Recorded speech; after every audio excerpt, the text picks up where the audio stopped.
টানা বৃষ্টির জেরে জল ছাড়ল ডিভিসি বা দামোদর ভ্যালি কর্পোরেশন। এখনো পর্যন্ত যা জানা যাচ্ছে, মাইথন জলাধার থেকে বেশ কয়েক হাজার, এমনকি পাঞ্চের জলাধার থেকেও বেশ কয়েক হাজার কিউসেক জল ছেড়েছে ডিভিসি। বন্ধুরা, আপনারা জানলে অবাক হয়ে যাবেন যে মাইথন জলাধার থেকে ৪৫,০০০ কিউসেক জল ছাড়া হয়েছে এবং পাঞ্চের জলাধার থেকে ৫৫,০০০ কিউসেক জল ছাড়া হয়েছে। অর্থাৎ দুই জলাধার মিলিয়ে ১,০০,০০০ কিউসেক জল ছাড়া হয়েছে এবং কি ডিভিসির দুই জলাধার একেবারে বিপদ সীমা ছুঁই ছুঁই। তাই জল ছেড়েছে এবং আগামী সময়েও জল ছাড়বে, এমনটাই কথা জানিয়ে দিয়েছে ডিভিসি। ঝাড়খণ্ডে ভারী বৃষ্টি হওয়ার কারণেই এখনো পর্যন্ত জল ছেড়েছে ডিভিসি, আরও ছাড়বে এটাও তারা বলছে। এখানে একটা প্রশ্ন থেকেই যায় যে এই জল ছাড়ার ফলে কোন কোন জায়গায় প্লাবনের আশঙ্কা হতে পারে। এই দুই জলাধার মাইথন এবং পাঞ্চের জলাধারের জল গিয়ে জমা হয় দুর্গাপুর ব্যারেজে এবং দুর্গাপুর ব্যারেজ জল ছাড়লে সেই জল বর্ধমান, পশ্চিম বর্ধমানের বেশ কিছু অংশ, হাওড়া, হুগলি, দামোদর উপকূল জেলাগুলোর পাশাপাশি যে গ্রাম রয়েছে সেগুলো প্লাবিত হতে পারে, এমনটাই আশঙ্কা করা হয়েছে।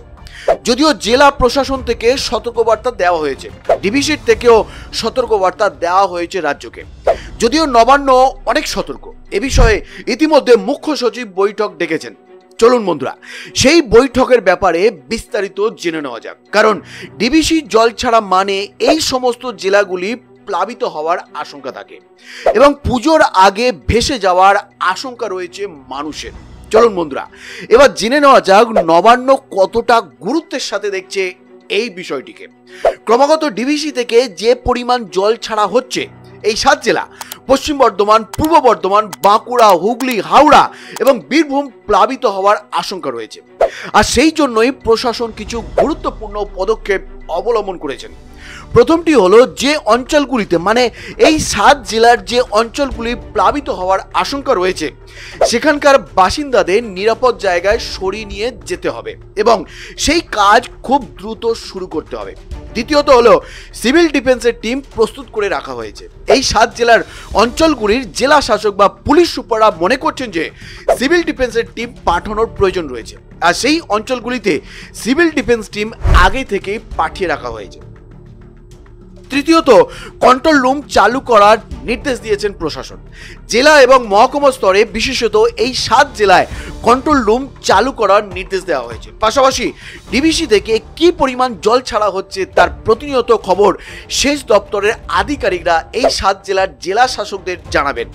প্রশাসন মূলত এই 7 জেলার পরিস্থিতি নিয়ে বৈঠক ডেকেছেন এবং সেক্ষেত্রে প্রয়োজন হলে আর কি কি পদক্ষেপ নেওয়া যেতে পারে সে বিষয়েও আলোচনা করছেন।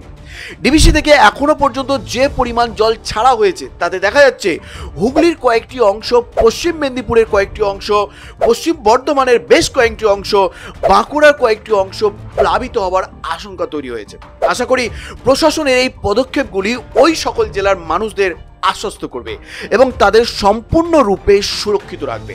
সো বন্ধুরা, আজকের ভিডিওটি এখানেই শেষ করলাম এবং আমি ভগবানের কাছে প্রার্থনা করি যাতে ওই সকল জেলার মানুষেরা এই প্লাবনের হাত থেকে যেন সুরক্ষিত থাকে, সুস্থ থাকে।